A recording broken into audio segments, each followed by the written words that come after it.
സർക്കാർ മാറ്റത്തിന് ശേഷം കേരളത്തിലെ മാധ്യമങ്ങൾ സാധാരണ അവകാശപ്പെടാറുള്ള അവർ പ്രതിപക്ഷമാണ് എന്ന സംഗതി ഏതായാലും ഇതുവരെ കാണാൻ കഴിഞ്ഞിട്ടില്ല. പൂർണ്ണമായും ഭരണപക്ഷത്തിൻ്റെ ഒരു അനുബന്ധമായിട്ടാണ് മാധ്യമങ്ങൾ പോകുന്നത്. ഒരു MDMA കടത്തിയ ആൾ മുഖ്യമന്ത്രിയെ വളരെ അടുത്താണ്. അത് ആ വിഷ്വൽസ് കണ്ടാൽ ആർക്കും ബോധ്യമാകുന്നതാണ്. അത്രയേറെ അടുപ്പം പുലർത്തുന്ന, കയ്യിൽ കൊടുത്തിരിക്കുന്ന മുഖ്യമന്ത്രിയോട് വീട്ടിൽ ചെന്നിരുന്ന് സംസാരിക്കാൻ കഴിയുന്ന, കൈ കൊടുത്ത് സംസാരിക്കാൻ കഴിയുന്ന, ചെവിയിൽ രഹസ്യം പറയാൻ കഴിയുന്ന ഒരു മയക്കുമരുന്ന് കച്ചവടക്കാരൻ. ഇങ്ങനെ ഒരു സംഭവത്തിൻ്റെ ഇതിൻ്റെ പകുതിയുടെ പകുതി ഗ്രാവിറ്റിയുള്ളൊരു സംഭവം LDF ഭരണകാലത്ത് ഉണ്ടായിരുന്നെങ്കിൽ എങ്ങനെയായിരുന്നിരിക്കും മാധ്യമങ്ങൾ കൈകാര്യം ചെയ്യുക?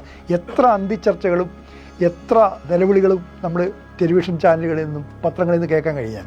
ഒരു കാര്യമുണ്ട്, നമ്മൾ 2011-16 UDF ഗവൺമെൻറ് കാലത്ത് ഒരു ഘട്ടം എത്തിയപ്പോൾ മാധ്യമങ്ങൾ ഏറെക്കുറെ പ്രതിപക്ഷമായി എന്ന് പറയാൻ കഴിയും. പക്ഷേ അന്ന് അവർക്ക് വളരെ വിൽക്കാൻ കഴിയുന്ന ഒരു പ്രോഡക്റ്റ്, ഒരു ഇല്ലാത്ത CD-യുടെ പിന്നാലെയുള്ള യാത്ര, കുറേ അശ്ലീല വിഭവങ്ങളുള്ള ഒരു, യഥാർത്ഥത്തിൽ വളരെ ഗുരുതരമായി നടന്ന ഒരു ചൂഷണം, ഒരു സ്ത്രീയെ, ഒരു എൻ്റർപ്രണറായി പുറപ്പെട്ട ഒരു സ്ത്രീക്കെതിരെ നടന്ന ഒരു ചൂഷണമായിരുന്നു അതിലുണ്ടായിരുന്ന ബേസിക് സംഗതി.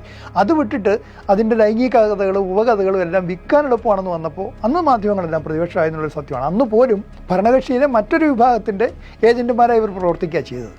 ഇത് നമുക്കിപ്പോൾ ഈ മാധ്യമങ്ങൾക്ക് പിന്നിൽ പ്രവർത്തിക്കുന്ന വർഗ്ഗഘടനയൊക്കെ അനലൈസ് ചെയ്ത് പോകുന്നതിനേക്കാൾ ഈ ഒരു ശീലം, അത് ഇടതുപക്ഷ രാഷ്ട്രീയത്തോടുള്ള ഒരു മാധ്യമ വിരോധം, അത് വർഗ്ഗപരമായി മുതലാളിയുടെ നിന്ന് വരേണ്ടതാണ്. പക്ഷേ ഈ പണിയെടുക്കുന്ന ഓരോരുത്തർക്കും ഇത് വരുന്നത് ഏറെയും ഈ ശീലങ്ങളിലൂടെയും, പിന്നെ വളരെ ബാലിശമെന്ന് തോന്നാമെങ്കിലും മാധ്യമപ്രവർത്തകർക്ക് പലപ്പോഴും ഇപ്പോൾ തിരുവനന്തപുരത്തൊക്കെയുള്ള മാധ്യമപ്രവർത്തകരുടെ രീതികൾ കണ്ടാൽ തോന്നിയിട്ടുള്ളത് UDF അല്ലെങ്കിൽ വലതുപക്ഷം ഭരണത്തിൽ എത്തുന്നതാണ് അവർക്ക് വ്യക്തിപരമായ സന്തോഷം.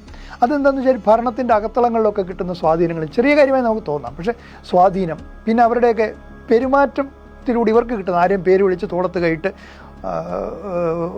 പത്രസമ്മേളനത്തിൽ വന്നാലും ചോദിക്കുക. എനിക്കിപ്പോഴും ഓർമ്മയുണ്ട്, AK ആൻ്റണി പോലും, AK ആൻ്റണി ധാരാളം പത്രസമ്മേളനം അറ്റൻഡ് ചെയ്യുന്നുണ്ട്. AK ആൻ്റണി പലപ്പോഴും നിന്നുകൊണ്ടും നടന്നുകൊണ്ടും ഒക്കെ പത്രസമ്മേളനം സംസാരിക്കും വീട്ടിൽ വെച്ച്. നമ്മളൊരു കടുപ്പിച്ചൊരു ചോദ്യം ചോദിച്ചാൽ അടുത്ത് വന്ന് തോളത്ത് കെട്ടും, ഉത്തരം പറയില്ല.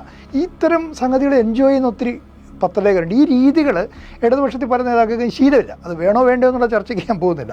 പക്ഷേ ഇങ്ങനെയൊക്കെയുള്ള ചെറിയ ബാലിശമായ കാരണങ്ങളൂടെ ഉണ്ട്. പക്ഷേ അതിനപ്പുറം ഇവരുടെ താല്പര്യങ്ങൾ സംരക്ഷിക്കുന്ന അവരാണ് അല്ലെങ്കിൽ എന്ന ഒരു തോന്നലിനും കൂടെ ആവാം ഇത് ഇത്രയും വരുന്നത്. അതിന് ഈ പറഞ്ഞ പോലെ ഒരിക്കലും ഈ മാധ്യമങ്ങൾ ഇതുവരെ പ്രതിപക്ഷമാണെന്നുള്ളതിൻ്റെ ഒരു സൂചനയും കാണിക്കുന്നില്ല.